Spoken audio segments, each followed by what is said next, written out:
July the 24th, 2012, and we're so honored to be with the Honorable Judge William L. Dawson at East Cleveland City Hall in his office.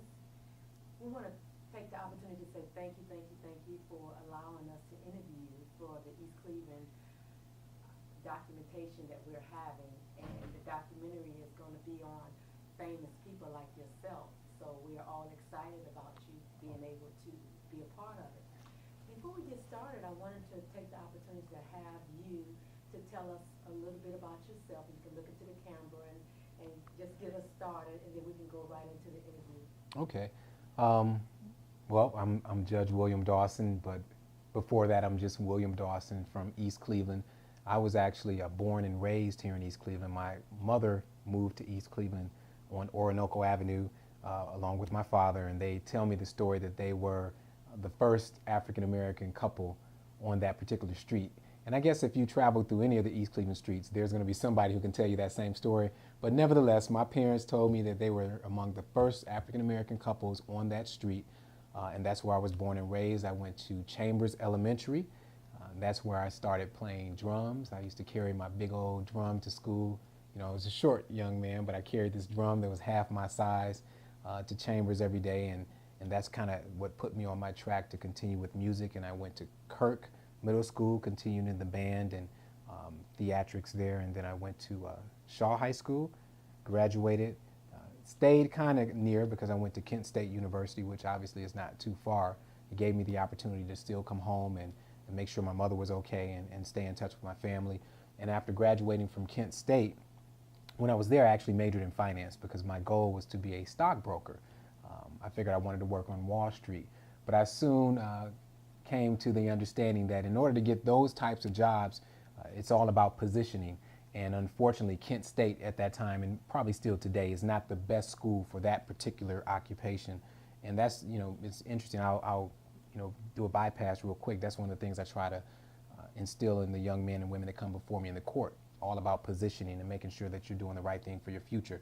So when I graduated from Kent State, I then began working for an insurance company as a claims adjuster, where I had an opportunity to deal with attorneys on the regular basis. And I said to myself, one day it just kind of hit me, and I said, wow, I can do what they're doing. I'm actually the one, as a claim adjuster, paying the money out. I'm making the decision on how much I'm going to pay for this slip and fall, for this accident. So I might as well be an attorney and do what they're doing. So I started going to law school at night, and I did this all while still living in East Cleveland. And the unfortunate part about that, and I know in the questionnaire there's the question about my mom and my father, the unfortunate part is that both my parents had passed away by the time I made it to law school. My father, he lasted the longest, but my mom, whom I lived with the majority of my life, she raised me by herself after my father and her separated. She was not able to see me make it to law school, which is a little sad because I have a brother who also was raised in East Cleveland, who turned out to be a very successful young man, and she witnessed that and was able to be proud of that. And meanwhile, I'm the young guy going through Shaw, making the mistakes, oftentimes hanging with the wrong crowd. So she was a little more concerned about me than she was my brother. So it would have been very special if she could have physically been here to see me get accepted to law school and become a lawyer, but she wasn't able to do that. But nevertheless, I stayed in the home where I was raised throughout law school, and then after graduating from law school, I started working for one of the firms here in Cleveland, and it happened to be one of the top 6 firms at the time. I was the only black associate. There was one other black partner, and that means he was there for several years longer than I was. And that's kind of what gave my whole exposure to the law. And then thus I went on my own and became a criminal defense attorney, and now eventually a judge. Well, we might as well just end the interview right now if you didn't tell us. Right, I told you everything, but I can elaborate a little deeper. I just want to say thank you, and that was just so awesome, a beginning. So I'm looking forward to just getting the rest of it. I just feel like that's just what's the meat. So I'm ready to really get down and ask you the questions. And just the first question, just to start off with, tell me about yourself and the history of your family. I know you mentioned a part of it, and the part that I want you to highlight is, how did your family come to Cleveland? What was the roots from? What town were you from? And then leading up to East Cleveland. Okay. My father was actually born near Cincinnati. And he came to Cleveland and began working in the dry cleaning business. Before he stopped doing that and sold his business, he started working, well, after that he started working for RTA, but he met my mother, who was already here in Cleveland. She was born in Cleveland, and they had, it's interesting, they had 9 children altogether, but for, you know, God's will, just myself and my brother are the only ones that actually survived. Most of my other brothers and sisters either died shortly after birth or died during birth. So it was pretty traumatic for my mom to go through that. But my brother and I, we're 17 years apart. So you can imagine that between him and then all these other children not making it, then all of a sudden here's little William, her miracle baby, so to speak. So it was pretty special. And my mother actually had me, she was in her 40s when she had me. So for her, it was a very good adventure, to say the least, to raise a newborn at 40, around 40 something. But then, like I mentioned before, her and my father didn't make it through that stage. So ultimately, she ended up raising me as a single mother, though my brother had the benefit and the luxury of both parents in the home. I didn't have that. My mother raised me as a single mother here in the city of East Cleveland. Also, I wanted to say, if you can elaborate on it, you had mentioned it was just the two of you in the household, but was your brother in the household during that period of time? You know, my brother, when I was born, he probably, I think he was in his last year at Shaw High School. And so my earliest memories of my brother is him coming back home from Kent. He went to Kent State also. So he'd come back home and, you know, I remember him playing with me and things like that. So we really, it's interesting, our relationship was really more so early on as more of a father figure, because he was so much older than I was, and I didn't have my father in the house. So Wayne was kind of like my father initially. Then eventually we became brothers, and then, you know, now we're about best friends. So that's how it evolved with him. And how did you get an opportunity to be in East Cleveland? Was it something that your family was just brought here to East Cleveland? How did East Cleveland become a part of the picture? My mother and father, when they were together, they bought the only house they bought together, they bought it in East Cleveland. It was on Orinoco. And I'm not sure why they chose that. I think, well, from what I remember, the stories, it's because East Cleveland was a very, very nice suburb at the time, and up and coming, and to be one of the first blacks on this street was kind of a benefit in a sense, even though there are struggles that come with that. To move to the street, Orinoco, and to buy your own house was a very big deal for my family, and that's why we ended up there. And when you mentioned that you was one of the first homeowners on your street, what age or what year was that roughly? That probably would have been around 1969, 1970 is when they got into that house. And at that time, that was the peak of crime for East Cleveland Yes. during that period of time. Yes. Do you remember the manicure lawns and the neighbors and all the strict rules and regulations? I do. I remember how all of the neighbors all looked out for everyone else, the parents and even the older people on the street who weren't parents. They made sure that the kids were all in check, that we weren't out there fighting or cursing. None of that was allowed. So I do remember growing up on Orinoco in the glory days of East Cleveland, absolutely. And when you mentioned about your family, just you and your brother, I know it's a 17-year difference. So when you were going through school, how was the neighbors and the children around your age group? When I was going through school, everyone was still very serious about education, I would say. Everyone went to school. If you didn't go to school, it was rare. And if you were cutting school, it was almost like you were 007. You'd be in someone else's house, and you chose the perfect time to leave school. You know, because I say that because now it seems that a lot of our young people, that's the normal, that they just don't go to school, and that you'll see them out in the streets. It wasn't like that when I was growing up. Everyone had the attitude that we had to be in school, we had to behave, and we were expected to get good grades. And just two other closing questions concerning your family. Would you consider your family was a close-knit family that really molded and melted you into the person you are today? To be honest, I would say I believe it was like that 100% for my brother. Again, because he had mom and dad in the household, and then of course all the grandparents and aunts. But once the family unit kind of broke down, it was just my mom.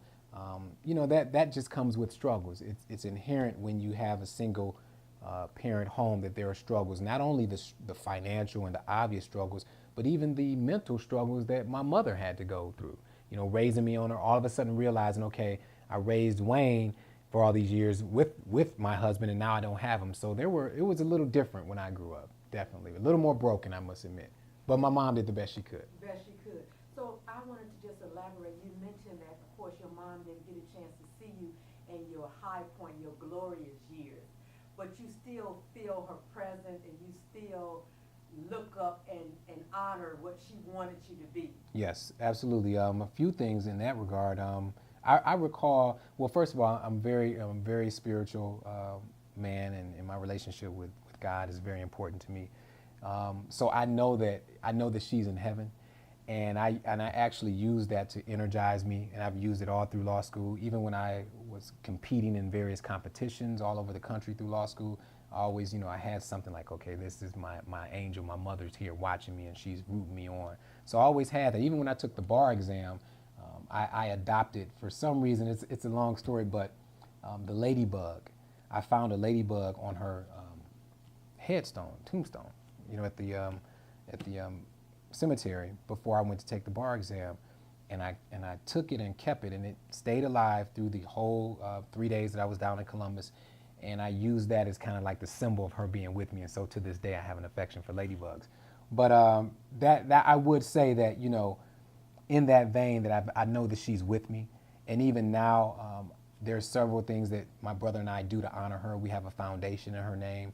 We have events every year where we're raising money and we're giving scholarships to needy children.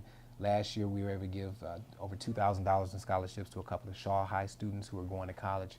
So we're doing that to honor her, and the fact that though my mom and dad weren't together when she raised me, she was the street mother. And we don't have that anymore in East Cleveland. That was a great thing, and I'm sure if you talk to a lot of young men and young ladies during your process, you'll find out that there were people who were kind of like the street mom that sat on the porch, knew every kid's name, made sure every kid was, getting out the street at the right time, coming home during the light, when the street lights turned on. So we honor that. We honor her in her care and her concern for children. So now we do it through our scholarships. And I want to let you know, I can feel that you really is coming from your heart, and it's still, you still just glowing because of your mom. Right. You just have a double smile to me, like a Kool-Aid smile, Yes, because yes. I know that she knows that you're doing a wonderful job. And it's just leading into my second question. Can you think back to your earliest memories of East Cleveland and tell me what life was like then? Early on, East Cleveland was a wonderful place to grow up in, and I still love East Cleveland.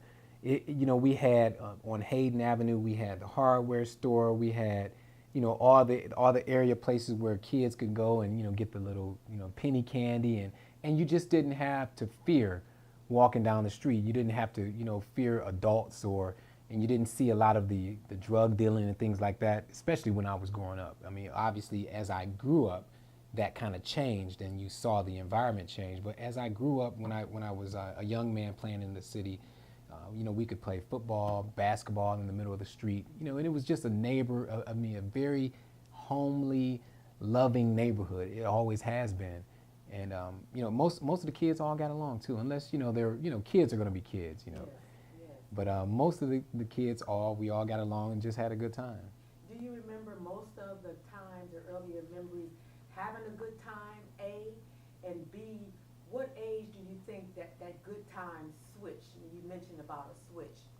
I think all the times were pretty good, but I am a firm believer, and I know that a lot of my colleagues, and when I say that I mean people who grew up around the same time that I grew up. I think East Cleveland really changed around the 90s, around the late 80s and 90s, and it was hit hard with the drug epidemic. I really think that crack cocaine really changed East Cleveland. It became a hub for either selling it or using, or a place where people from other suburbs came to buy it, and that just immediately changed the whole neighborhood, the whole feel of the neighborhood. All of a sudden, people were more concerned about either making money, making a profit, and or just getting high.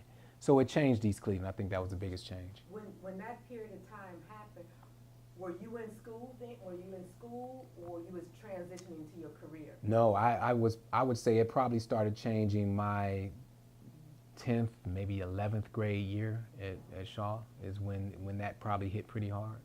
And then during that period of time, do you know anyone that's personally, was a personal effect on the changes of the drugs during that period of time? I would say, generally speaking, though, you can't say for 100%. I would say everybody I knew either, attempted to sell drugs at one point or used drugs or had a family member that did it. It was just so pervasive in the community among my age group in that year, those years. Everyone knew somebody that was somehow involved in that business. And if anyone tells you that they don't, they're either much older or much younger. But if anybody who grew up and was in high school during the late 80s and 90s, that's when it hit, and we all knew people who did it. And even to this day, though, because honestly, the way it hit the community, it's almost like any epidemic. And it doesn't, I don't look at it, especially early then, that those were necessarily bad people. It was just bad choices. Because I still know people to this day who were involved in that industry in one way or the other, and I would still call them my friends to this day. So they just made bad decisions. So to answer your question, did I know anybody directly? I would say absolutely. And during that period of time, and we all been affected by the cocaine and that industry, like you mentioned before, either you was involved or you knew somebody. Everybody knew someone. Mm-hmm. But then you mentioned about choices, and you mentioned about being in East Cleveland. You knew it was just certain rules and regulations you follow. So you think that if the people had a good foundation, they didn't allow it to affect them as much? That's a very good question. And I'll tell you, as a sidebar, I've been thinking one of these days I'm going to write about it, because I think, just growing up in that, I think it does take some analysis to figure out what happened and how it occurred. But I really think it hit America, not even East Cleveland, America so hard at that time that, a lot of people just couldn't get away from it. So it's easy now to sit back and say, well, they made bad choices. But when you're 18, 19, 20, and all of a sudden you can make as much money as your father who goes to work, it's hard to avoid that. So, you say you have to make good choices, but then to be realistic, we have to look at the party and their age and their ability to properly make a choice. You can't expect a 17, 16, 18-year-old to make the same choice that a 30-year-old would make. So it was about choices, but they didn't have a choice almost. But what my point of matter was, when you mentioned that it was people on the street that really safeguarded the street, Mm-hmm. and came from a solid family background, it seemed like they had more options. But to me, when you don't have a lot of options, the first thing come along that sound and look good, you're gonna jump on the bandwagon. Well, that could be true, because I'll look at, in my particular situation, one of the things that kept me, as far as my exposure to any negativity, always controlled. I can't, if you have it in a vacuum, I can't say I was never involved or never had negativity in my life. But it was always controlled because I had, like you said, I had a balance in a sense. And my balance, I had this excellent one, because I always thought I don't want to do anything that would have my brother talking about me on TV. I would hate to have him say, my brother William was arrested today for X, Y, and Z. So that always kind of kept me narrow. I wasn't way out here with any negativity, because I'm like, I can't embarrass my family. That's what it takes, I think. And you're right. There's a breakdown in our community where if you don't have that person or thing that is keeping you from doing or keeping you from wanting to embarrass them, if you don't have those barriers, then you may be willing to do almost anything. So that's part one. And then part two, the family structure broke down so fast that, even if you had mom and dad at home, it's a good chance that one of them liked to party and ended up caught up in it somehow. So that wasn't enough. And then you mentioned also, and I can relate to being a proud person from the project, we had extended family, number one. Mm-hmm. Then your last name, you couldn't disrespect your last name. That was Right. in your mind. Right. And I can relate to you. I lost my mom at the age of 16, and I did a lot of things in her honor. Like somebody was watching over you. Right. You felt somebody was watching over you at all times. Right. And then if you did do something wrong, you didn't want to be exposed to disrespect the family name. Is that something it's something you can expound on? Absolutely. And plus my mom, unfortunately, and this is something else I talk about all the time, even in the courts. Obviously, I mean, you see it every day. The people who are, the young ladies who are having children are doing it younger and younger and younger. So they don't have that ability to really teach and mold a child. My mom, like I said, was in her 40s when she had me. So one of the things, two things she always said to me, I know everyone's heard this one. First of all, I brought you in this world, I'll take you out. You know, most old school parents have said that. But she also said something else that stuck with me. She said, William, if you're out there doing something wrong, the police aren't gonna have to catch you because I'm gonna call the police on you. I mean, that's a serious statement when your mother tell you that if you do something wrong, I'm gonna get you in trouble. So there are not enough parents out there. I see parents all the time now, they come to court all the time where they will deny to the end of time that their kid has done anything, and they will back them up. My mother wasn't that type of mother. If I got in trouble, not only would she be the one to rat me out, so to speak, but you know, I'm on my own, and that's how it should be. And you're right. And then luckily, my brother had gave me some sense of importance in family names. See, I don't think young people even realize that. I mean, there's certain names that ring in East Cleveland. Luckily, Dawson is one, King is another. But when you're growing up as young people, you don't understand that. You know, you're 16, you're like, what difference does it make? But luckily, I was able to have him on TV, so it made a bigger difference to me. So, but I think that's something that a lot of young people should think about, your family name and not dishonoring your family name. Exactly. Also, that leads to my next question is, what are your fondest memories of East Cleveland? My fondest memories would be my involvement with Shaw Band, I must say.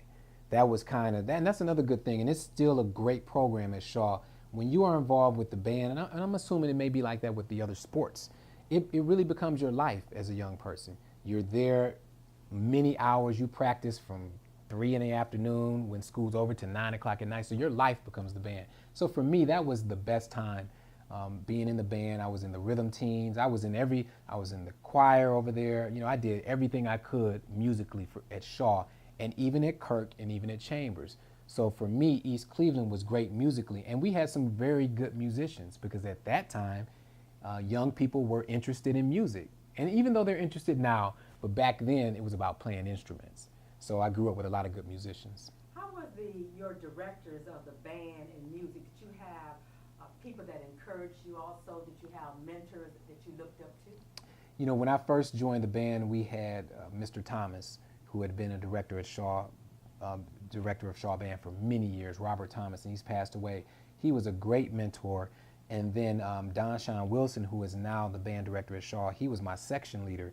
And in fact, we're 2 years apart grade-wise, so I always kind of followed him into the next area. We were at Chambers together playing drums, and he went to Kirk, and then I followed, and then Shaw. So he was also kind of a mentor along the way.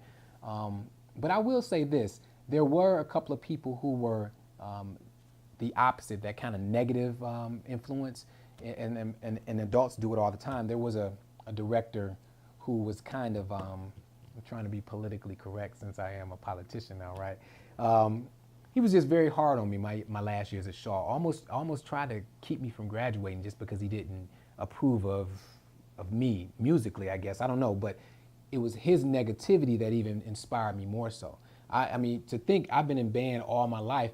My senior year, I almost got kicked out of band. Now that would seem unthinkable because I was the section leader, one of the best drummers. You know, I've been playing drums since 3rd grade, but this director was so, you know, really bent on discouraging me that he did everything he could, but in fact, it didn't work. So. Have you ever had an opportunity to play with the Shaw Band recently? You know, I did in 2008, and I remember that because I was one of the chaperones that went to Beijing, China with the band. And it was interesting because we were all outside and it was, you know, very hot, and me and Mr. Wilson, we were standing by the drummers, and then for somehow it just organically, we both ended up on one of the snare drums, and we were playing some of our old cadences together, and all the kids were, you know, gathered around. And it was kind of interesting to see that I still could jam with the younger band students. And when you mentioned you was in the band, what was your ideal or purpose or point in the band you felt to be a part of the band? Is that something because your friends was involved, something that was an attraction for you? What was your purpose and point? You know, I'll tell you this story too, because my wife was using it the other day to tell her sister how to be unique and be yourself. Music has always been a draw for me. So even before I was in the band, I was a huge Prince and Michael Jackson fan. And my wife knows the story that when I was at Chambers, I don't know if it was in because I don't remember anybody else doing it, but I know we collected buttons. You remember how you collect the buttons, the Michael Jackson buttons that you put on you? Did you ever do that? No? Okay. Well, let me tell you, I probably had about 150 buttons, right? The Michael Jackson buttons, because there were different kinds. But on any given day, I would wear them all at the same time. So I would be head to toe, even on my tennis shoes with Michael Jackson buttons. And my wife tells that story because obviously I didn't care what anybody thought about me because they probably thought I was a fool. But so that just tells you how strong the musical draw was for me. Even before I got into the band, I was just drawn to music. At this point, do you still like music? What type of music do you like to hear? You know what? I still listen to music. I still play drums every now and then. And I'm very diverse. I listen to classical music. I listen to jazz. I listen to Jay-Z. You know, so my range is all over the place. Wow. Let me go on to my next question. In what ways has the city changed over time? That's part one. You can answer that question. Well, I think, and I'm going to stick to it. I really think the crack epidemic really changed the city in every way. For instance, if you walk down any street in East Cleveland, you know, now you'll see a lot of boarded up houses, or you'll see a lot of abandoned houses, or places where houses used to be. When I was growing up, going to Kirk and Shaw, those houses had people in them. There, you know, people lived in almost every single house. But now it's kind of a lot of vacancies, and I think that's one of the major changes is that a lot of people lost their homes. And then you also have to blame the foreclosure and the mortgage crisis that hit. And that was, again, a profit-driven, thing that affected the city where people were buying homes and flipping them and getting increased values, and all of a sudden that would fall out. So the biggest change in East Cleveland has been the loss of residents, I think, the loss of businesses. Those are the things that are obvious to see. But I don't think the city has lost any hope, and I don't think it's lost its character. You would be amazed if you didn't grow up in East Cleveland, you would be amazed to see how much pride people who lived in East Cleveland have.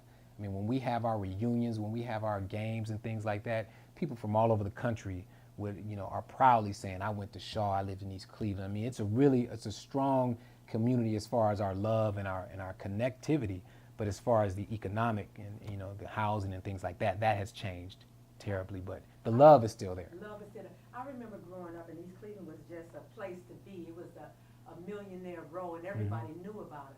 But let me just state, when the Shaw Band was chosen to go out the country, and you heard about it, if that's something that you knew you was going to go with them or be a part of? I kind of knew, in a sense. Only reason I knew because I've always been still involved with the band. I'm not a booster club member because I don't have a child in the band, but I've always been a strong supporter. So when that happened, whatever I could do to help, I was willing to help, and then it just turned into me being able to actually be a chaperone. So that was wonderful. But I knew I wanted to go for sure. It was a great experience. Is that what going to Beijing, was that really a highlight point in your life? Would you consider that being a highlight point? I would say it's a very, very memorable point. My highlight would probably be the birth of my daughter. Honestly, that would probably be one of the biggest, and even becoming judge. And Beijing was just I loved it. I loved it, and it's something I'll never forget.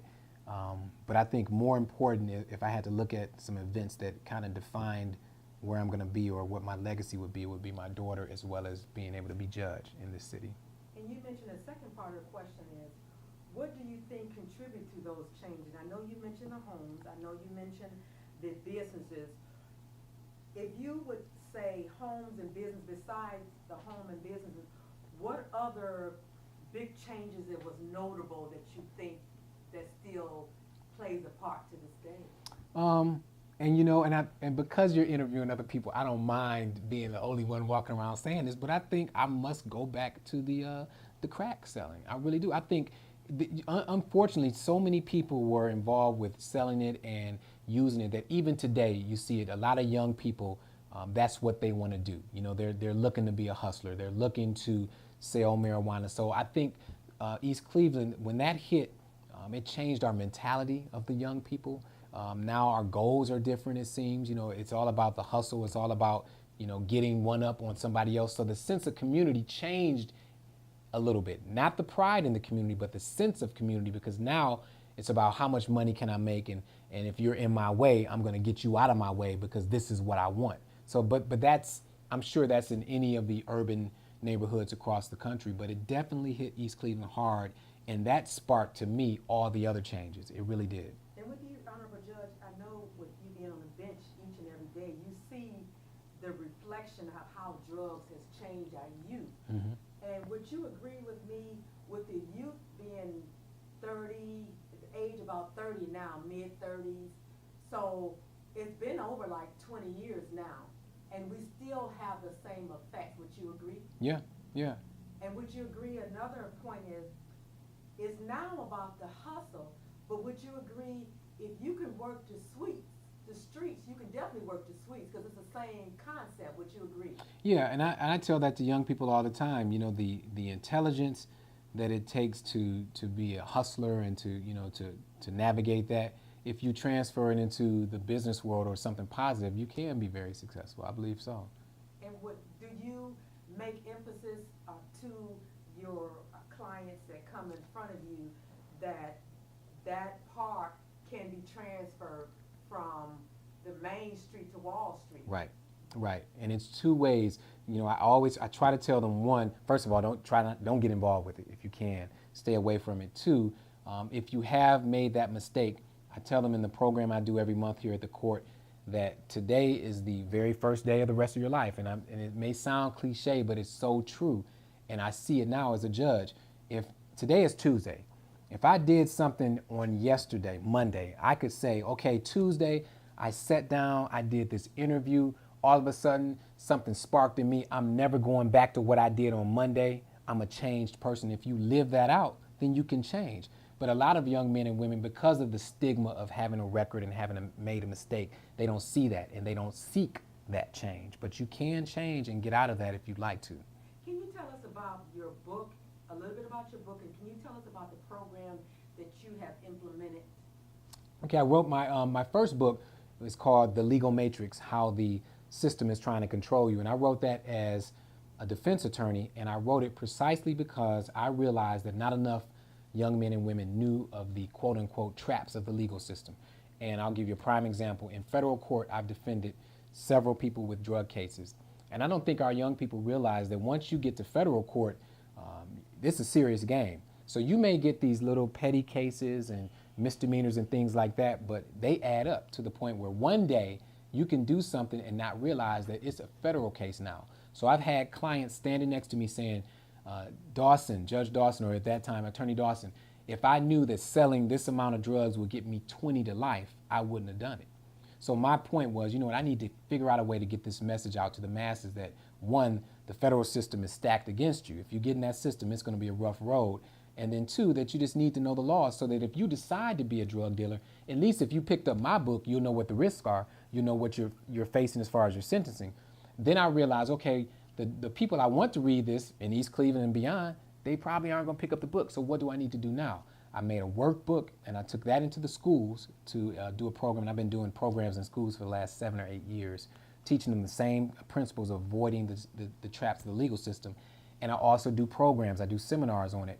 So that's what my first book was about. And then recently, I wrote a book just last year while I was running for judge called 99 Problems, How Your Failures, Flops, and Flaws Can Lead to Your Greatness.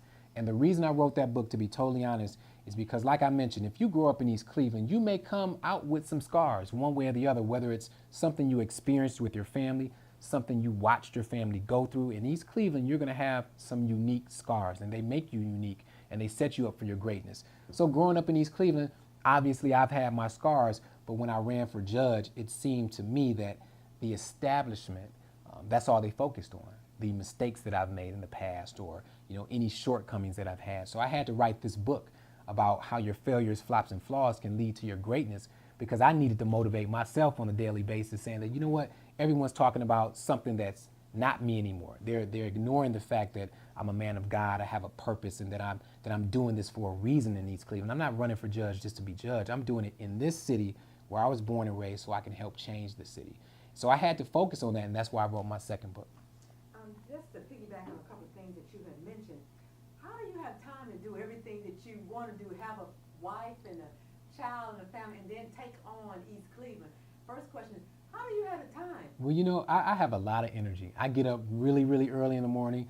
I go to bed late. I've been blessed with a lot of energy, I must say that. But as I was driving into work today, and I was just kind of thinking about last night and when I was playing with my daughter, I finally realized, I'm like, man, I'm that guy who's now saying how important family is, because that I realize that those are the good times, you know, when you're with your family, because these times can be challenging when you're at work and when you're trying to accomplish all these other things. It can be challenging.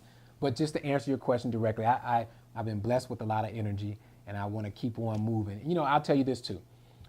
It's almost like since I've been elected judge, I'm having an outer body experience, in the sense that I'm looking at myself saying, wow, he's really moving fast. He's trying to establish this new emotional intelligence, criminal behavior docket. I'm writing another manual on criminal behavior and emotional intelligence that I plan to have done by September, that's going to be free to the community.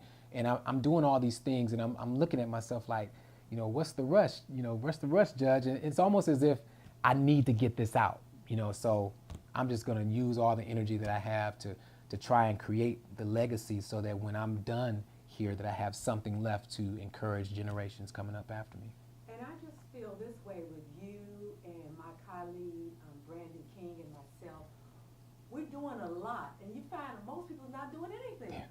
Right. And you talk to them, what you doing? They're not doing anything. So I just wanted to know, you spoke about your family and your mom and your brother keeping you motivated. But what is the whisper in your ear day or night just to keep you going? What keeps you pumped? You know, I'll tell you, and I know people probably claim this all the time, but I pray pretty much all day. Every day, all day, I'm praying and I'm talking to God, and I'm saying, you know what, Lord, let your will be done. Before I walk out this door and hit the bench, every time, you know, I have to put on the robe and I look in the mirror, and it's not to say, you know, Judge Dawson's looking smooth. It's more so, you know, Lord, let me do your will out here, not my will. Let me be a blessing to someone. So I think it's the constant connection to the higher being, to the higher power, that keeps me motivated. You know, even beyond my family, it's just wanting to do well, because I'm flawed like everybody else. But as long as I'm moving with the intention of trying to do the best I can for everybody, then hopefully that'll overcome my flaws. And my other question is, with that wonderful statement that you mentioned, I think that's one of the areas that our young people don't realize. It's that spiritual part. And they don't realize, and you can correct me if I'm wrong, material things come and go. You can have the biggest and the brightest and the best of everything, but you're still not happy. Absolutely.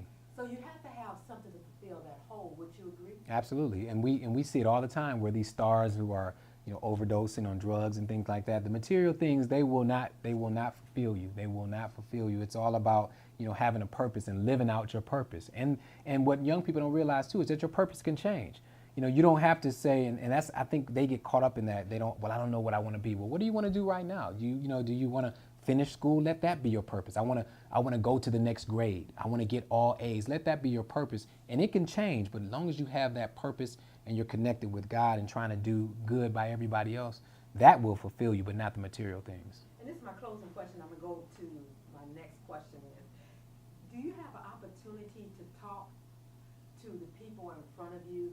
And if you do, how long do you usually tell your personal story? I do. I make sure that I have an opportunity to talk. That's one of the, I think that's the blessing of having this position. And I think that's the power of having a male in this position. And I'm always, you know, a little leery of saying that, because I don't want to seem sexist or anything like that. But there has been a woman on the bench in East Cleveland probably for the last 27 years or so.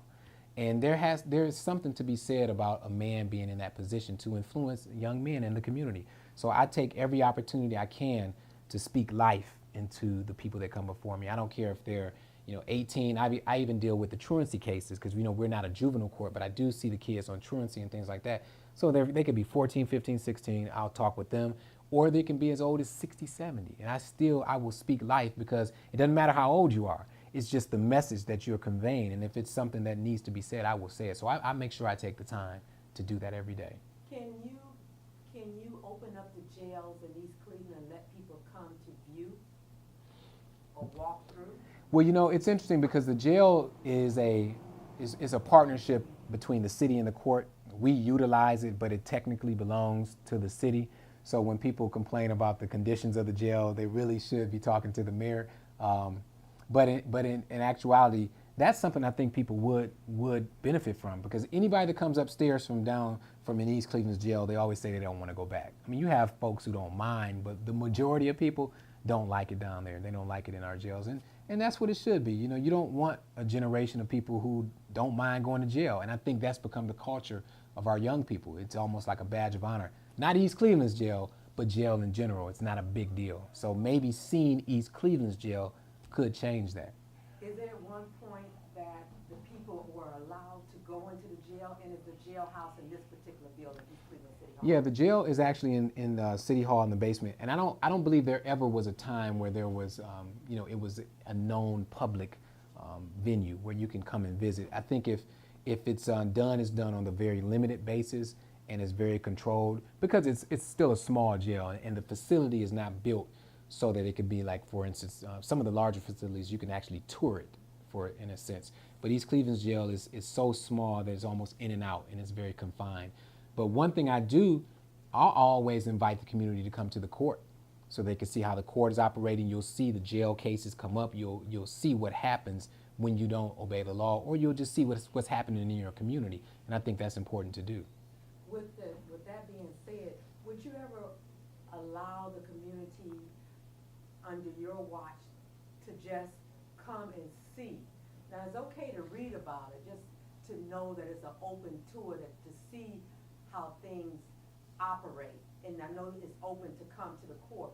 What about if you can collaborate with someone, even if it's not here, that people can come and tour? Because it may be out of reach for them to read about it or talk about it, but visual, nothing can beat a picture. Right. Is that something would be considered? Yeah, and I know that's done in collaboration with some of the bigger facilities, like the main jail houses and prisons. That's done all the time, and we actually can help coordinate that. But here in East Cleveland, I would be willing, but I'm not sure with the way the city is designed right now as far as the staffing, the police staff.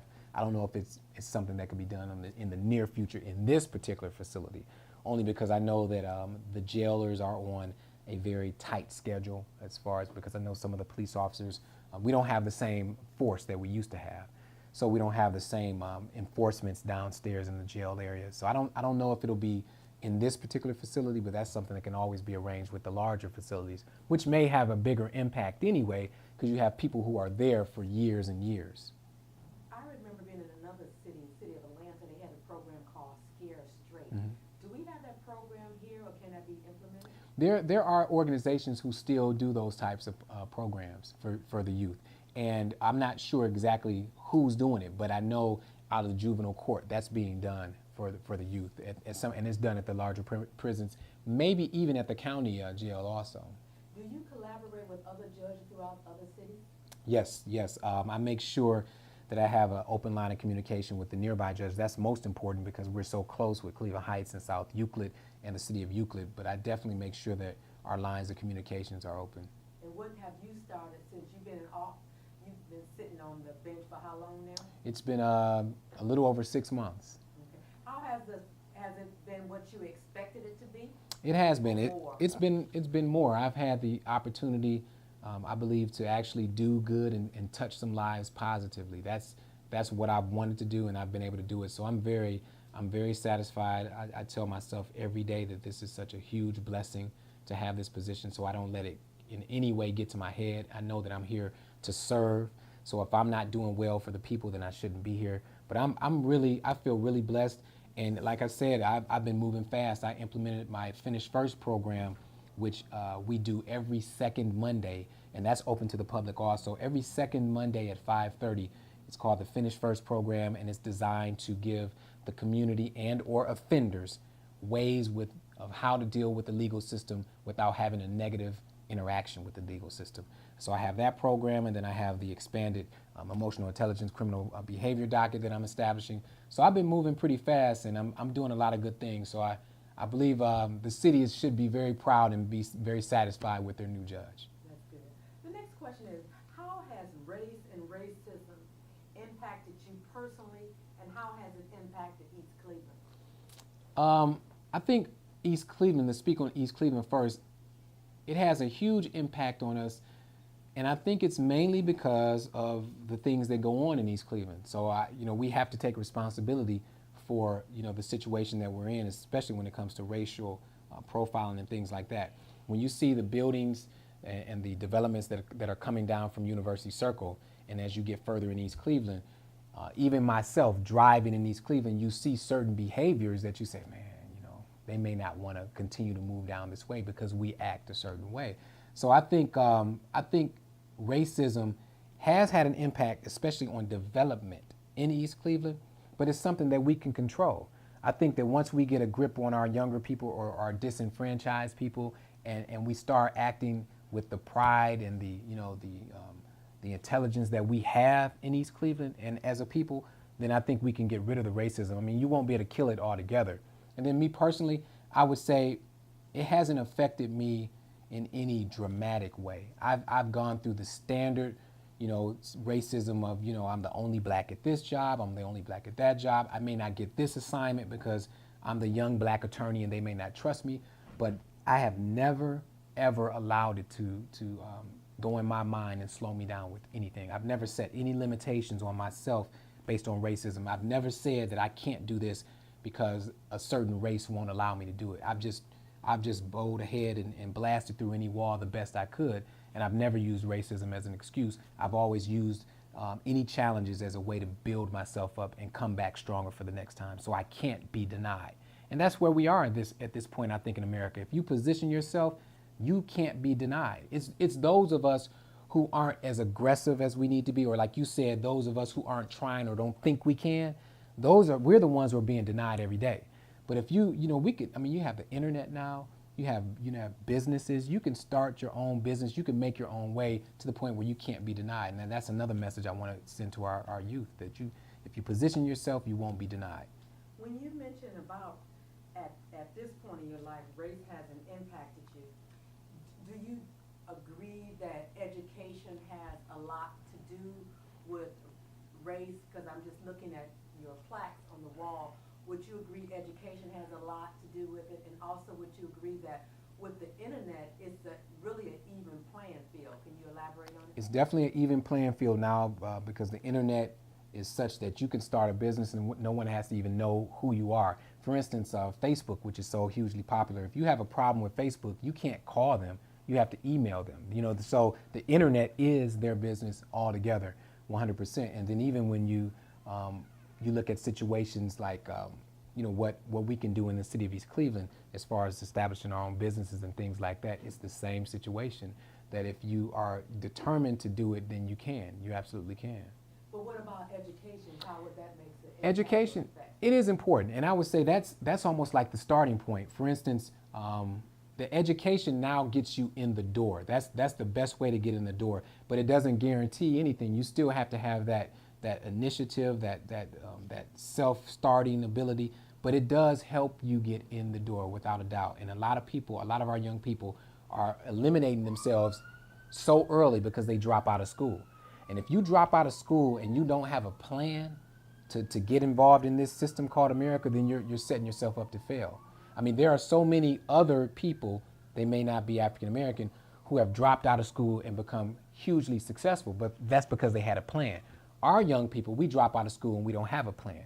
So education is absolutely important because it gets you to the door. It may even get you in the door. But once you get in the door, you still have to use your God-given talents. You have to use your ability to relate to people, to have people invest in you to get to the next level.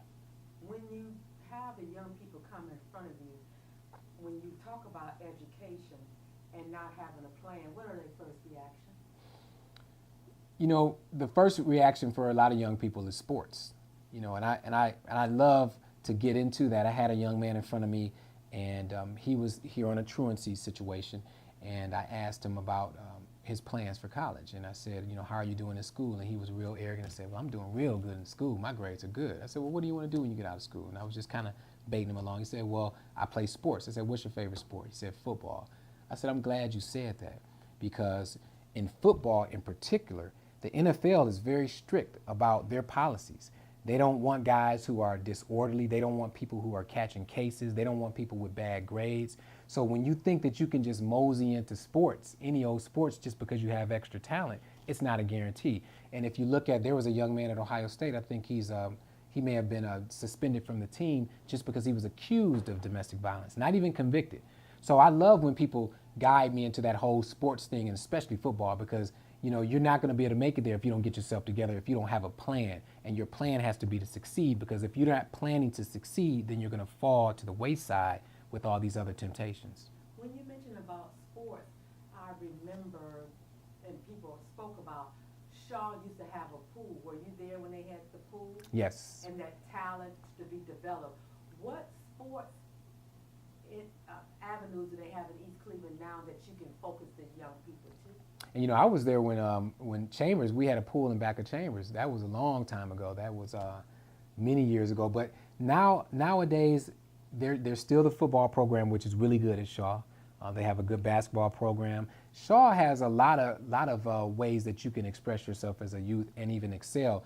There was at a time, and I don't know if they have it still, but there was a time when we had golf at Shaw. I remember a guy that graduated a year before me had a golf scholarship to a black college. So what I would encourage young people to do is not only do the sports, but also try the arts. Some of these obscure things that you don't normally think about are ways to get scholarships into college. And then of course, obviously getting good grades would be the best way. But again, even beyond the grades is your ability to connect with people, your emotional intelligence, because when you fill out that application, if you don't have the 4.0 average, you're going to have a good essay telling that school why they should pick you. And that's part of your ability to connect to that person. In law school, you have to write a very strenuous essay as to why you should be in law school. What makes you a good candidate? How are you going to be a good lawyer? What will you do for your community? And I think that gets you in law school just as much as your grades. So kids need to focus on their grades, but also they need to focus on their ability to connect with people. One thing I really don't like with the kids that come in before my court is when I see a kid that's very well spoken and outgoing, I'm really attracted to that kid, because so many come in speaking broken language or very low or trying to be cool even in court. So when I come across the kids who are just outgoing and they speak intelligently and speak loudly, as simple as that, those are things that impress adults, and those are things that can get you in college. When I say the word attitude and people come approach you on the bench, what does attitude mean to you? Attitude is everything in a sense. There's a board I have in my courtroom, and every 2 months or so I change the message on the board. My theory is if you're going to be sitting in court for 2 hours, you might as well see something that's going to penetrate your brain while you're sitting there. So it changes, but the very first thing I put on there is that your attitude determines your altitude, and we've heard that before, but it's so true. Your attitude is going to determine what happens not only in this court in the next 5-10 minutes, but also in life. So I think young people and all of us older, we all need to realize that our attitudes are so very important. I was at a Burger King the other day. Young man had a great attitude. I mean, we were just talking about the new burger, or even though I don't eat red meat, that was coming out, and I was like, man, this young man, he doesn't realize, but the right person can come in here and he's going to get a new job. He's going to get a better position because he can connect with people. So your attitude is very important. Can you feel a person as they come to your bench? Can you pretty much? Absolutely. Their energy, because what you have on the inside is going to come out eventually. So while they're walking up to the bench, while they're talking to me, I can feel the energy, whether it's good or bad. And unfortunately, that we're human, so I react to the energy that they're giving me. So it can determine your outcome. So if you walk up to the bench and you're smiling, then I'm probably going to smile too, and I'm going to want you to walk away smiling the best I can. But if you're walking up there with an attitude, then I'm not going to have any reason to, my emotions are not going to be sparked to give you any type of extra consideration, shall I say. Can you tell us a recent case that a person came to you with a bad attitude and you had to just say, wait a minute, let's just stop right here, get that together, and then move on? It happens all the time, and I'll tell you, there's a recent trend of cases that come before the court, and it's respectfully based on different constitutional beliefs. There are people who believe certain things with the Constitution that they may or may not have to abide by the laws in Ohio or United States or even in East Cleveland.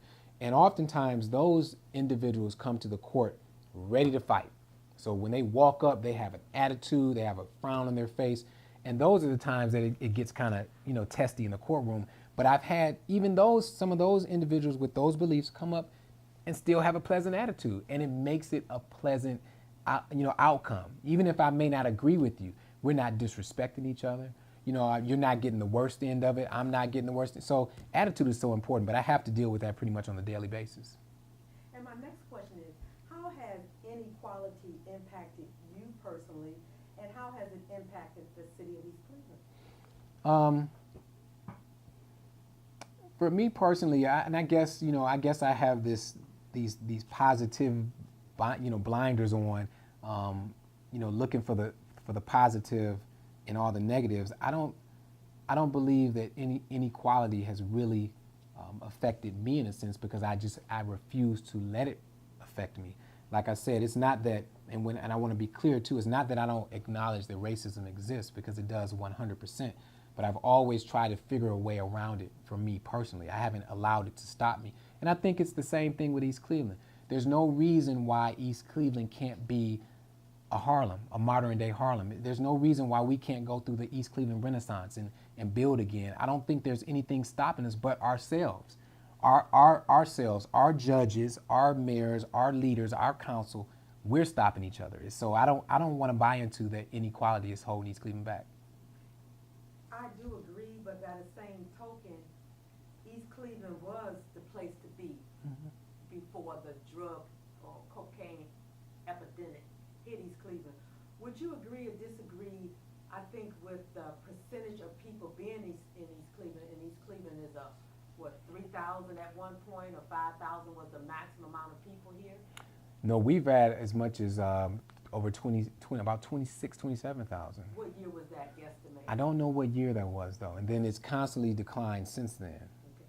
At that point, it was still prime at one point. Would you agree? Absolutely. And with in the 80s that you mentioned that the cocaine took an effect on East Cleveland, is that the point when people came in with a different attitude, or was the same people here? I think the people came in with a different attitude, and then I think also for those who weren't as when I say hardcore East Clevelanders, I mean those who are, this is my city, I'm not leaving.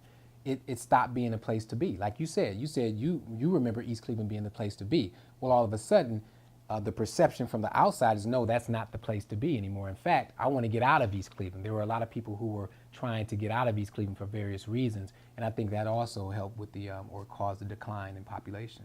When you mentioned that it's once a year, most of the East Cleveland get back together as a reunion, has that attitude changed from when you was growing up? Is it still that hype that we're still part of East Cleveland, that we don't live here anymore, or maybe have any connection? Do you still feel that love and family and connection? Absolutely. I think it's very strong, and if you were there and if you come this year, you'll witness it. And I think it's just more so of what's ingrained in you from growing up in an all-black community, where there was love and there were resources, and the school was great and the band was great, the football team was great, the swim team. I mean, so growing up in a city like that, no matter where you've gone to in your life, you can always relate back to the days when you grew up in that great black city, because that's what we've always been.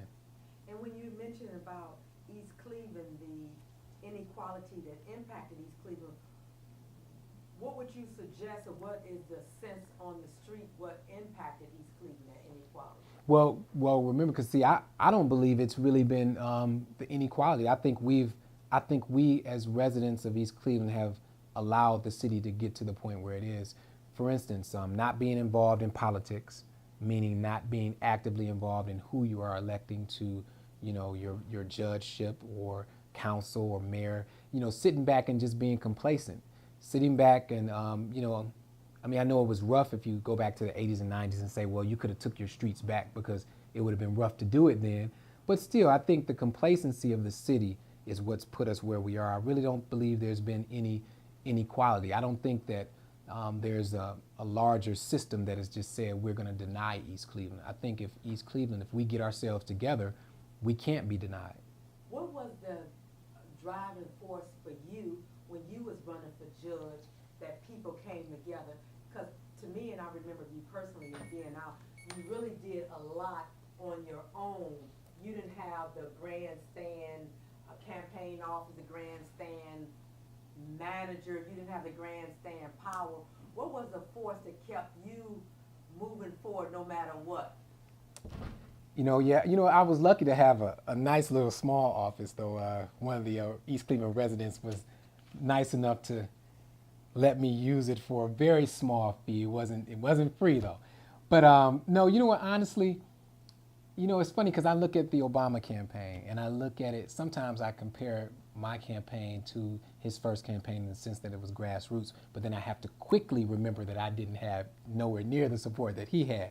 But I think what happened was, for someone, I really believe, and I could be wrong, I think before our recent councilman has been appointed to council, I may have been one of the only elected officials who was actually born and raised through the city completely, from start to finish, and definitely the only judge to have been born here, raised here, all my schooling here. So I think once I ran for judge, there was a momentum that built among the alumni, so to speak, of the city of East Cleveland. So though you're right, I didn't have the support of the establishment. I wasn't supposed to win. So I didn't get the big donations. I raised very little money, but the momentum and the energy that the city had for me is really what got me over. I would walk the streets and people literally would blow their horn and say, I'm rooting for you. And, so it was really cool. I think it was more so the family atmosphere that made me win that election. And I still talk about you to this day to all my people and let them know that you really won single-handedly. Yes. You didn't have all the fan and the people. No big endorsements or any of that. None of that. But what was the most impacted for you running for judge, and what gave you that idea to do it? What was it? Well, when I first came back as a lawyer, after going through law school, I volunteered as a public defender for Judge Keenan. And that kind of really, just that initial exposure to the law and to being a judge and watching her, how she handled the residents in East Cleveland, I really admired it from day one. She always, I would say, she had that velvet glove where she'd slam you but make you feel good about it. Even if she gave you 180 days, she didn't demean you. So I kind of learned from her. And as I saw how my city has evolved, I really wanted to get involved with helping change it. And for me particularly, I felt that being judge is the best way for me to impact the city, because I see those who get caught up in the legal system. And now, from being a lawyer for over 10 years, I have a sense of expertise on how to deal with the legal system. So I really wanted to come back and serve my community. I never wanted to be a judge in Cleveland, Cleveland Heights, anywhere else. There was never a desire but to do it here in East Cleveland. So that's why I ran for judge. Do you have a mentor? Yeah, I do. I have a few mentors. It's funny because when I was in this program, we had to have our board of directors. And at the board of directors, there would be people who you would, that you may not know, that you look up to, or kind of, give you that inspiration, all the way to people that you know. So I'll give you a few of them. And this is important to do, because even if you don't know these people, you can look at them as your guide. Of course, the president, Barack Obama, obviously, he's a good guide to look at as how you can, be successful and beat the odds and make change in America. So, he's one of my physical mentors, I would so to speak. And then I also look at so many of our young men in our music industry. Though they get a negative rap, you have to really respect some of the empires that the Sean Combs, P. Diddy, the Jay-Z's, the things that they have really built, coming from very similar situations that I grew up in. To see what they've done, that inspires me. And then on a local level, my bishop, I go to the House of the Lord out in Akron, and my Bishop Joy Johnson has been my mentor since the passing of my mother, and he's been my spiritual father, and his instructions and his teachings has really given me the groundwork to do what I do today. Since you've been the honorable judge, have you met a person who can actually keep up with you or catch up with you? No, not really. I kind of out energy everybody. I can work, I can work hard, I can play hard, then I still try to stay physically fit, which is another thing. I have my staff. I'm slowly getting more and more people involved, but we're starting to run together. After work on Fridays, we'll go up to Forest Hill Park and run through the park, or at least walk through the park, all aimed at, keeping everybody fit and that they're tip-top health-wise. So maybe I'll say my brother can hang with me a little bit as far as his energy, because he gets up at, I think, 2 in the morning to go to work, and he's on the air until 10. So he has a lot of energy too, but not like Will Dawson. I got the most energy. And would you state you had a person recently to come in your courtroom that really knew the law and you were so surprised? Do you run into people that study the law for whatever reason? Because you mentioned before, people get in trouble, but they don't know how to get out of trouble. Right. Have you met a person that really was like, wow, they really know the law? Well, to be honest, I would say only in 2 ways, not exactly as you stated, but I'm always impressed with the young men who have enough common sense to come to court in a shirt and a tie. That immediately impresses me, because I'm like, wow, he at least knows how to play the game. So that impresses me. And then also, I must admit, some of these young men who have these, the beliefs that they don't have to obey our laws, they don't have to, stop, they don't have to have driver's license, they don't acknowledge me as a judge. I mean, it's real interesting, but nevertheless, they come in so prepared that I'm like, wow, if this dude just went to law school or, did this, he'd be brilliant, playing the game within the system. My whole point is, you could spend your whole life fighting the system, or you could spend your 80, 90, 100 years here on this earth working within the system, being successful, making change, making an impact, and then leaving a legacy. So I try to tell that to those guys who come in, but nevertheless, they are prepared and they are intelligent. So I do give them their credit on that. But they're fighting the system, which is a hard battle to fight. When you say fighting the system, what do you mean? Just to be very specific, there are those, and I don't want to name them because I don't know exactly what the organizations are, but the generic term is maybe freemen or things like that. But the general premise is the laws in East Cleveland do not apply to them. They don't acknowledge the police as being able to arrest them.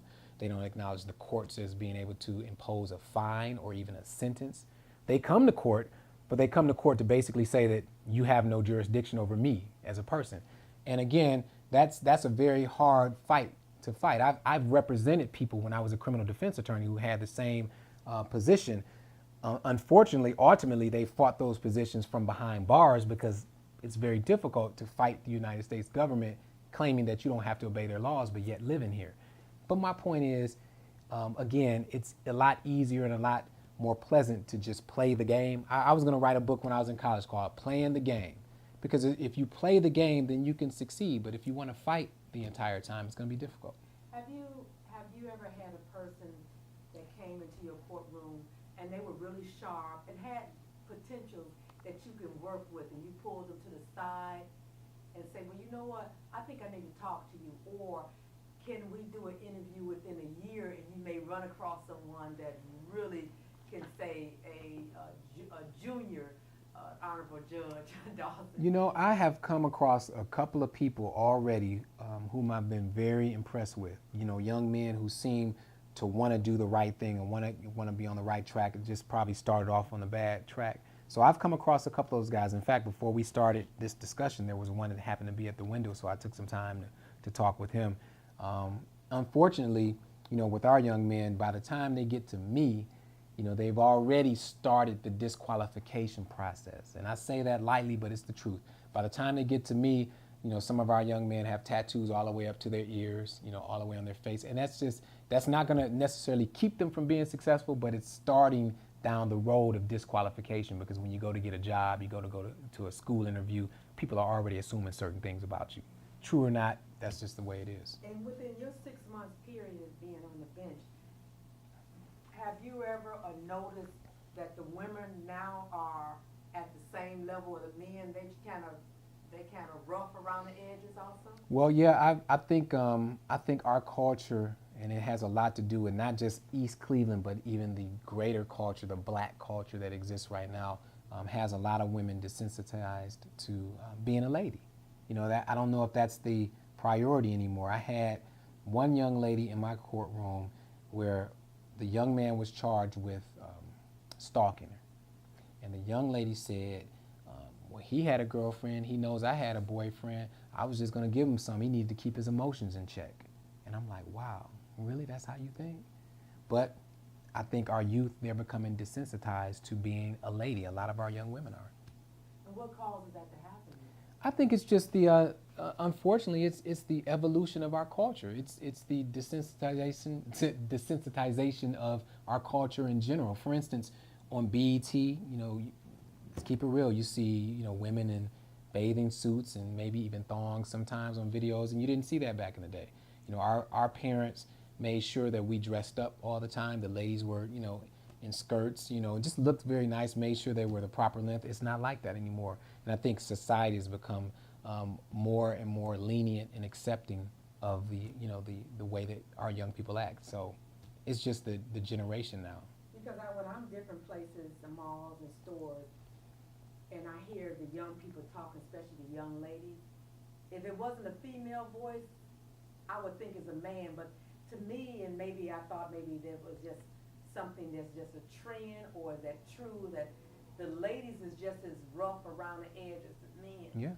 Yeah, and I think, you see it because you see it on TV all the time, and just the mentality switch. It's kind of become a blended attitude of, I'm going to be who I want to be. You accept me how I am, as opposed to I want to be a lady or I want to be a respectful young man. I see it all the time. And my next question is, and that was just so great, and I thank you for that opportunity. Can you recounter a memory or incident within the community that you fought for something? Yeah, very, very recently I helped with the protest of the closing of Huron Road Hospital. That was my very first time that I ever protested for anything. You see it on TV, you watch all the old videos of our ancestors and our relatives doing it. But I was able to finally march. I marched out there with Art McCoy and Black on Black and all the other residents who went down all the way down to Cleveland Clinic, and we marched around that building for the right to keep Huron Road Hospital open. So that made me feel really good. When in the East Cleveland community, which is this your heart, do usually people come to you and ask you to be a part, or you just aggressive when you see or hear something, you just jump right in? I think I must say that I fall into the trap that a lot of us fall into. We get so busy doing our own thing, trying to forge our own way, that I'm not as aggressive as I could be. For instance, I don't just offer myself to everything, but most people will tell you that when I'm asked to do anything, I do pretty much most of the things that people ask me to do. I'm always there to help, lend a voice. If it's, they ask me to speak to a group of kids, it could be 70 kids or 7, I'll go and do it. But I must admit that I don't run out to everything that's going on, but I am sensitive to the needs of the city of East Cleveland. When you mentioned about the Huron Road Hospital, that was your first encounter with marching and fighting for something, is that correct? Yes. How was that feeling at the end of the day, and what was the results after they made their decision for you? It felt really good, just to be involved and to have a real issue. I didn't think, a lot of people would do it just to say they did it, but for me, I thought it was and I still do, I think it's very important that a community like ours have the type of health care that we had. I think it's important. So it made me feel good because I was really doing it for a purpose. And after it was over and they ultimately closed, at that point I had to bottle those feelings up and just move to the next level, because again, just like with anything, you have to figure out a way to adjust and keep on moving. So at this point, we don't have that hospital. They made a business decision that they had every right to do. And at least we have the Stephanie Tubbs Jones Center at this point. And from what I understand, there was a settlement with the city that will help benefit the city of East Cleveland. Did you get an opportunity to speak during any of the testimonies or public marching? Did you get an opportunity to speak, to express your feelings? I did. I told the story of how I utilized Huron Road Hospital when I was in law school. Living on Orinoco, there was an incident where a glass broke in my hand and I was dripping with blood, and I didn't realize I cut a couple of veins. So I drove myself to the hospital with stick shift and everything, and by the time I made it to the emergency room, I passed out. So the next time I woke up, I was upstairs somewhere in a bed. So that was my story of how important it was to have that hospital so close. because I wouldn't have made it any further. So I did get a chance to give my own personal testimony of why Huron Road was so important. Were you surprised of the people that got involved? Was it more or less people that you felt should have got involved? I think it should have been more, just because everybody, can respect the fact. I mean, I think anybody that lives in East Cleveland can respect the fact that that hospital was important, at least to somebody we know or would know of, utilize that hospital. I can't imagine anyone who hasn't had an experience with it. So it was a little saddening that there weren't that many people protesting, especially when I was out there. You would think that there would be a few thousand. There probably were, 20, 30 of us, so that was a little disappointing. But again, this new culture, we kind of get caught up in our own everyday lives, and, that becomes the primary obligation. What is the population of people in East Cleveland now? Do you know? I believe it's somewhere around 17 or 18,000. So as you mentioned, at one point it was close to 30,000 at one point, and it's starting to trickle down. Yes. But the crime is still up. Yeah, and that's just because crime is going to always exist, and I see it every day.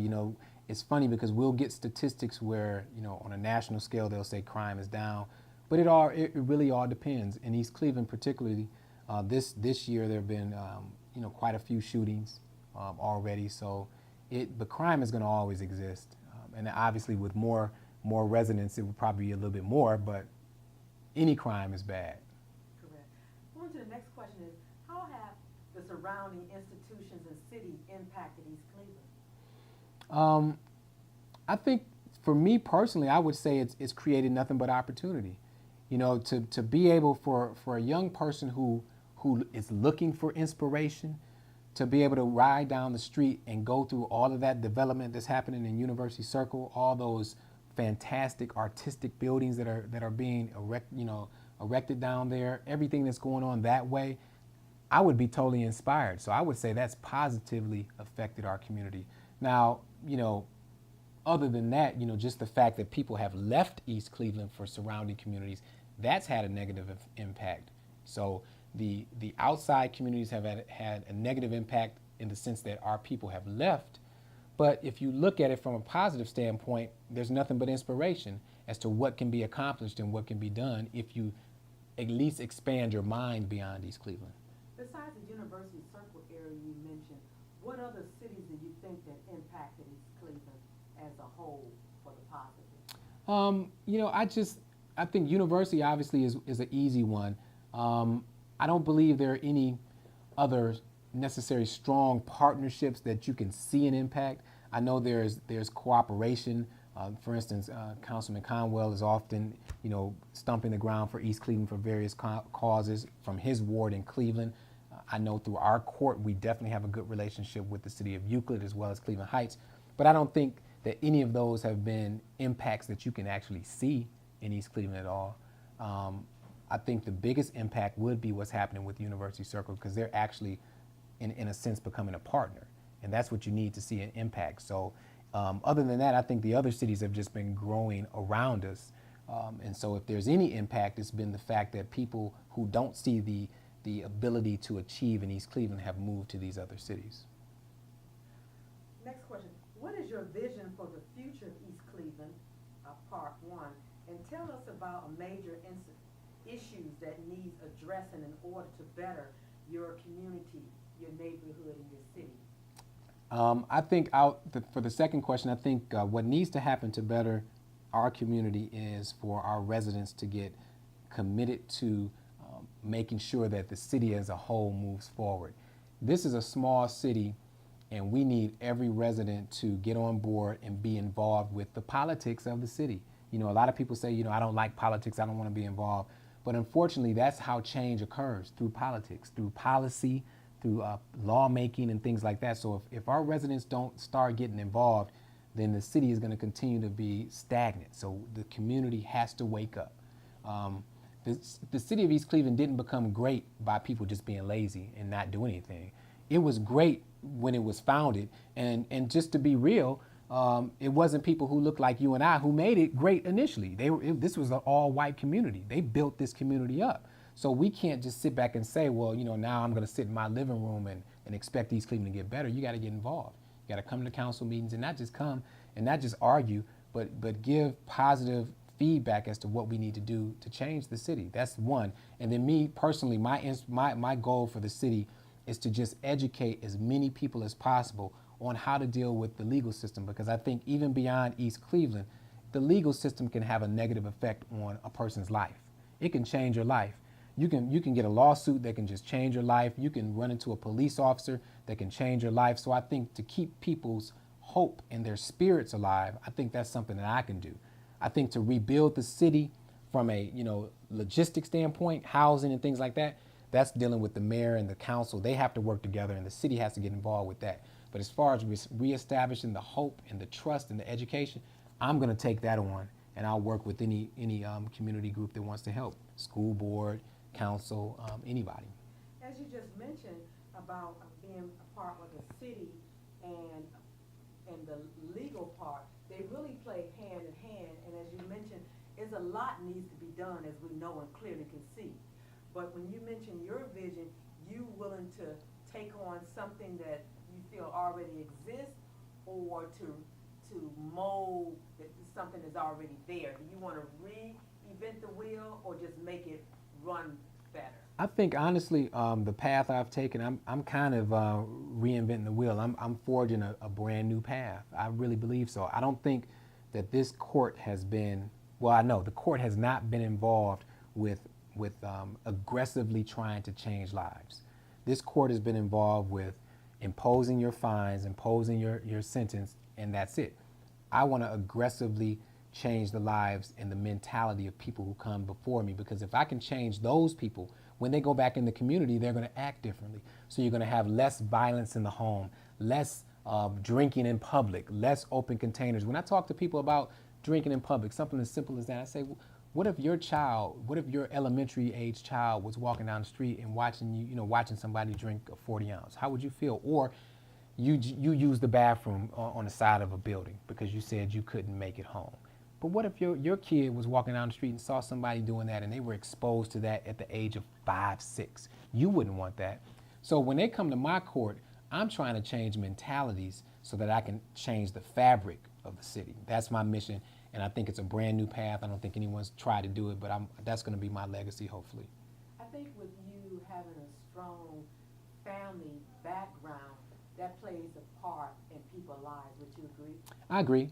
And would you agree that nowadays is so many single parents, and they really don't have the knowledge and the structure to either be at home or teach their younger people? Now, there's nothing wrong with being a single parent. I was a single parent. My son is an upstanding citizen. But being involved makes a difference, and how you was raised make a difference. Right. Would you agree? Yeah, but I think also, because keep in mind too, my mom, by the time I was born, my dad was probably there a couple of months before he left. So she raised me essentially on her own. But I think the energy and the focus of the parents today just isn't where it needs to be. Too many people are focused on, making as much money as possible, having as much fun as possible, and then the kids are suffering for that. For instance, my mother, another thing she told me, and as an adult I can appreciate it, and it used to make me sad, but I understand it now. She told me, I sacrificed my life for you. And I think what she meant by that, she didn't have men running in and out the house. I can't even remember my mom ever going out to a club. And though that was a sacrifice, that's a sacrifice she made because she had a child to raise. And the result was, luckily her child was able to navigate through the mean streets of East Cleveland, so to speak, and become a judge. Not saying that's the only way to do it, but I can look back and say, okay, Ma, what you did was a good sacrifice. But that's one thing she always reminded me of. But we don't see that same sacrifice for several reasons. One, the kids that are having kids are young. They're too young to even appreciate it. And then two, again, there's this mentality that, I'd rather have me that new Lexus. So I'm gonna work 5 jobs and have my kid in 20 daycares so I can get this Lexus, or so I can move out of East Cleveland, as opposed to I'm gonna get a job, raise my child here, raise my child right, focus on my child. So, because that's my responsibility. That's another thing. When you have a child, that's your responsibility. That's your greatest responsibility. And my last closing question, then we're going to turn your attention to a couple other things.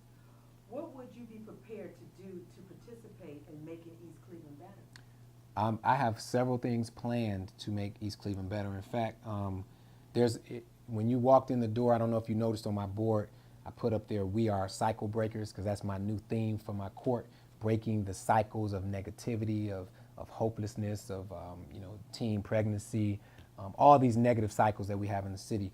And I'm going to have an event this fall. I'm trying to plan it now, and it's going to be one of several.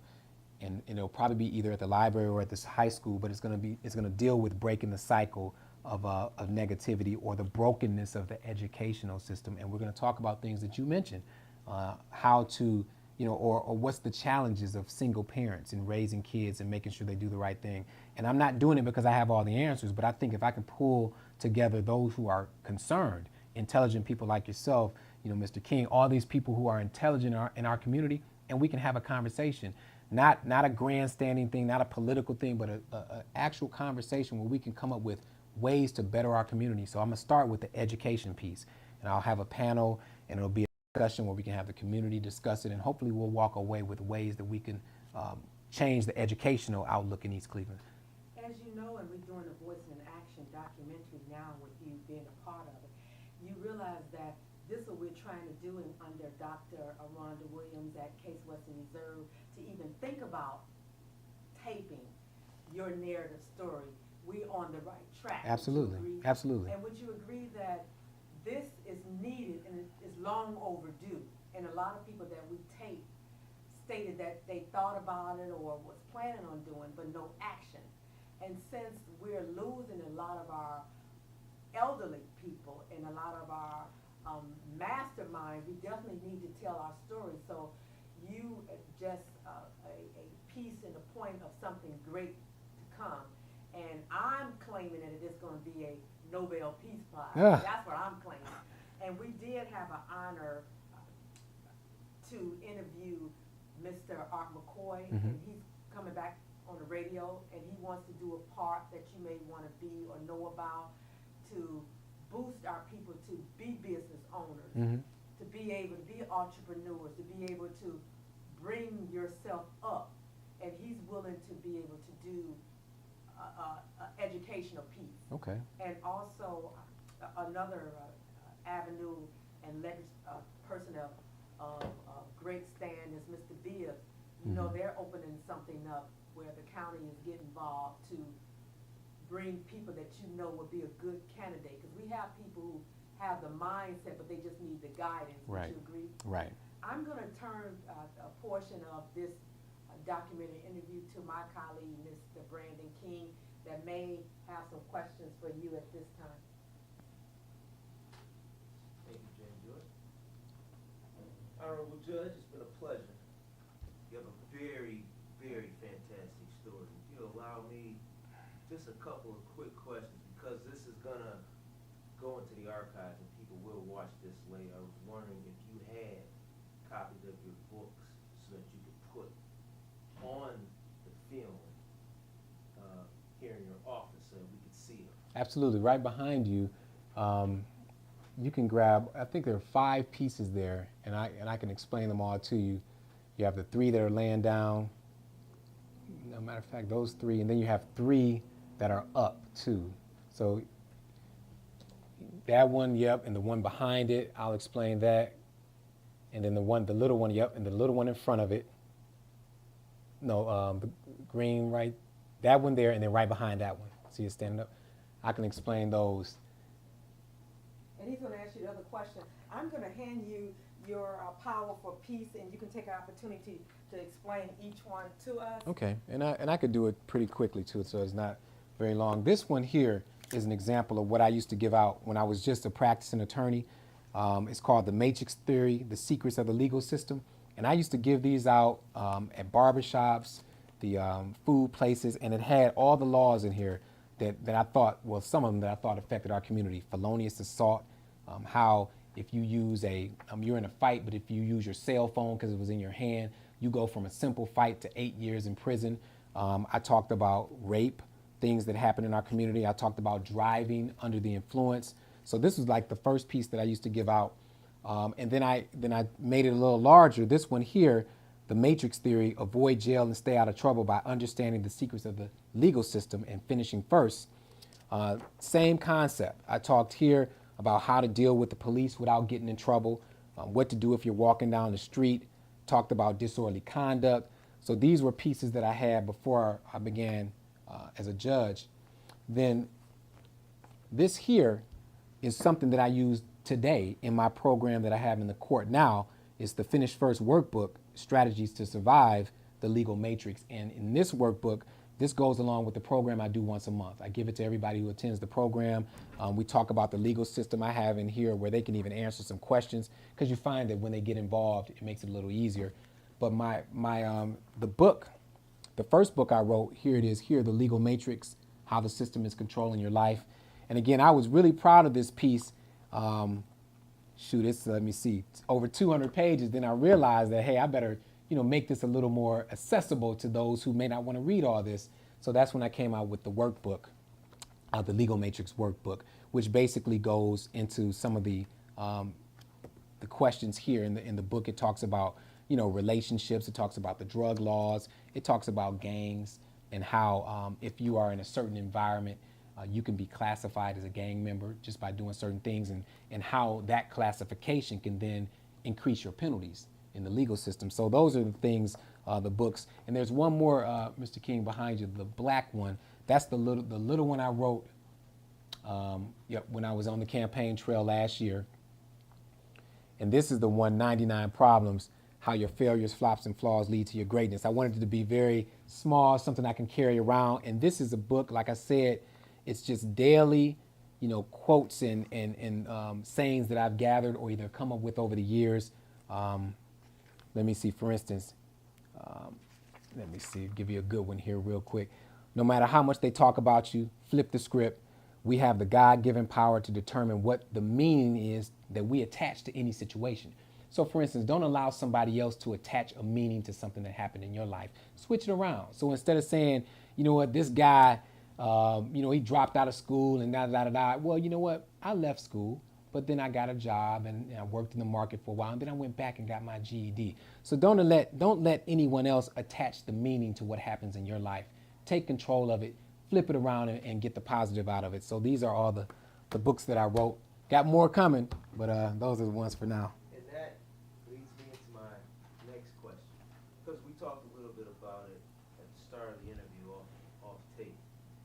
I wanted you to talk a little bit because I think I'm familiar with it, and I know it's going to be big, and you're going to write about it.